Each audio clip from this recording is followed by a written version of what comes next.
You'd be a fool to say that everything always works out for everyone if they just do things right. I mean, I think that's a very careless thing to say, given how much tragedy and catastrophe there is in the world and how much of it seems to be undeserved. But that still has very little bearing, I think, on your own individual adventure and the necessity for opening the door to who you could be, and the necessity to do that seriously.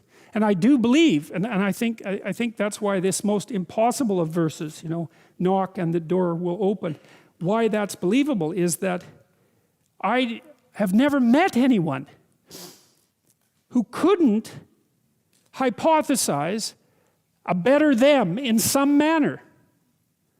All they had to do was ask. It's like, well, how could you be better? Think, well, here's 3 ways. It's like, it's no problem, right? You can think about that in no time flat. Maybe it's small ways, but you can almost always at least think of something stupid that you're doing that you could quit. And so that means that you do have this, it's a strange thing in people, that we have this built-in capacity to posit a higher self and then to move towards it. And maybe that's part of where the religious instinct really came from. Speaking like really reductionistically, like as a materialist, as an evolutionary psychologist, we have this notion of the transcendent ideal, right? That seems to be pervasive across cultures.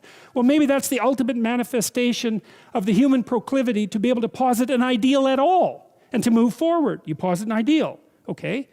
You need that to move forward. Well, if you can posit an ideal, why can't you posit the ultimate ideal? Well, if you can, then instantly you've got a religious sensibility, instantly. And so maybe that's because I've puzzled, like, as a biologist, what the hell is the basis of the religious instinct?